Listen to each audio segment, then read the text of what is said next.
అందరికీ కూడా హృదయపూర్వక తెలియపరుస్తున్నాము. ఈరోజు ఎలియర్పాడు అనేటువంటి ప్రాంతానికి రావడం జరిగింది. మన సహవాసములో సేవ చేస్తున్న దైవ సేవకులు యాకోబు గారు మన మధ్యలో ఉంటున్నారు.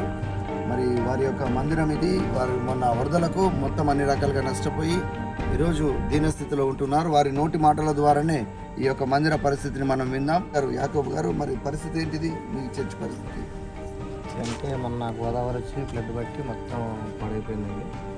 పాడైపోయి సగం బట్టి గోడలు కట్టుకోగలిగేవాళ్ళే, కానీ అది కూడా మొత్తం పాడైపోయి మాకు మామూలుగా తడికలు పెట్టుకొని అలా ప్రభుని ఆరాధన చేసుకుంటాం.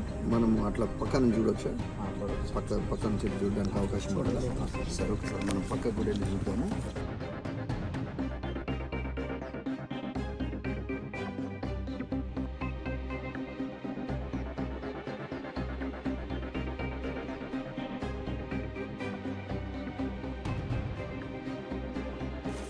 గమనించండి దేవుని బిడ్డలారా, మరి యాకోబు గారి యొక్క మరి మందిరం అంతా కూడా మొత్తము వర్షానికి పాడైపోయింది. చూడండి, తడికలు పెట్టుకున్నారు, చుట్టూ కూడా తడికలు పెట్టుకుని. ఒకసారి మీకు మందిరం అంతా కూడా నేను చూపిస్తా ఉన్నాను.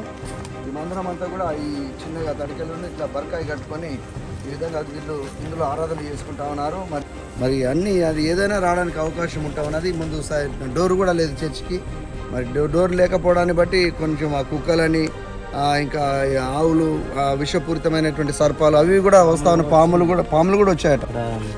ఈ గోదావరి వలన చర్చి అంతా కూడా డ్యామేజ్ వచ్చేసి అలాగే పాములు కూడా ఆరాధన చేసుకునే సమయంలో కూడా చెట్టు పాములని అవి కూడా రకరకాలుగా వచ్చి ఇబ్బంది పెట్టాయి. ఆరాధన జరిగే సమయంలో పాములు చర్చిలోకి వస్తే మేము బయటికి అందరూ కూడా చర్చి నుండి బయటికి పరిగెత్తుకొని బయటికి వెళ్ళిపోయిన పరిస్థితులు కూడా ఉన్నాయి. చాలా ఇబ్బందికరంగానే మేము ఇక్కడ దేవుని ఆరాధన చేస్తున్నాం. అంతా మందిరం అంతా డ్యామేజ్ అయిపోయింది. కనీసం కట్టుకోవడానికి కూడా మేము అందరూ కూలి పనికి వెళ్ళే వాళ్ళే, పని చేసుకునే వాళ్ళే, కాబట్టి ఈ విధంగా మేము ఆరాధన చేసుకుంటూ ఉన్నాం. మరి ఇక్కడ మీరు ఇక్కడ ఈ చర్చ్ యొక్క వాతావరణాన్ని, పరిస్థితిని అంతా కూడా మీరు గమనించగలిగారు. షిలోహ్ మిషనరీ సేవకుడిగా మరి ఈ మారుమూల ప్రాంతంలో చూడండి, మొత్తం అడవి అంతా. ఈ అడవి ప్రాంతంలో, ఈ మారుమూల ప్రాంతంలో అనేక ఆత్మల సంపాదన కొరకు మరి పనిచేస్తా ఉన్నాడు. ఈరోజు ఈ మూలకి రావడానికి గల కారణము 7 కుటుంబాలను ప్రభువులోకి నడిపించడము. ఆ కుటుంబాలకు బాప్తీసాలు ఇవ్వడానికి మేము వచ్చాము. కాబట్టి ఆ విధంగా రావడమే కాదు, అయ్యగారిని కలవడానికి దేవుడు కృప చూపించిండు. దయచేసి ప్రార్థించండి, మీరు వీలైతే సహకరించండి. God bless you. దేవుడు దీవించండి.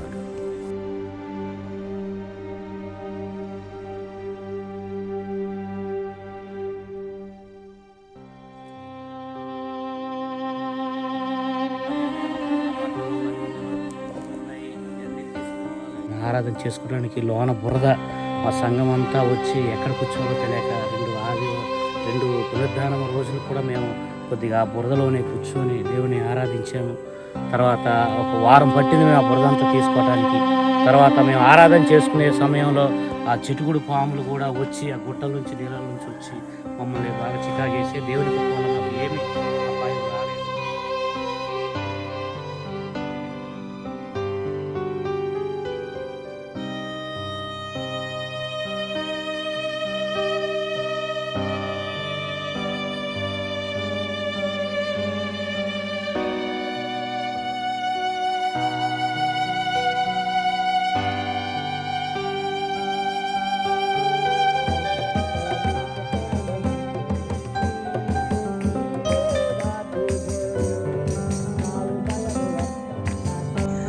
నా పేరు గుండెరాణి.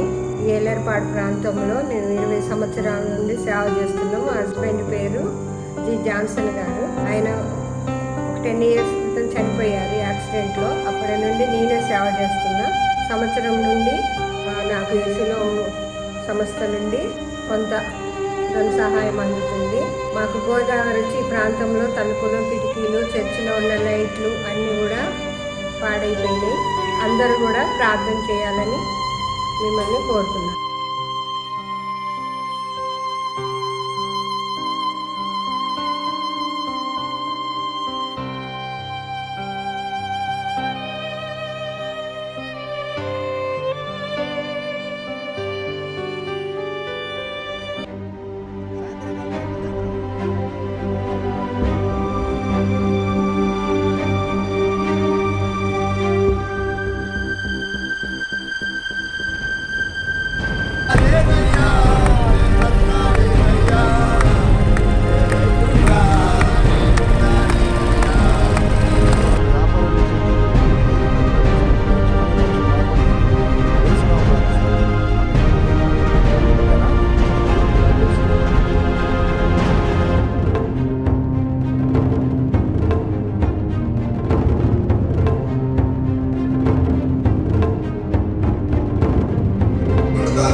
సత్య స్వార్థను తీసుకొని వచ్చిన అందరం కూడా దేవుని చిత్తాన్ని గుర్తెరుగుతాం. ఆయన మోక్ష మార్గంలో చేర్చబడదాం.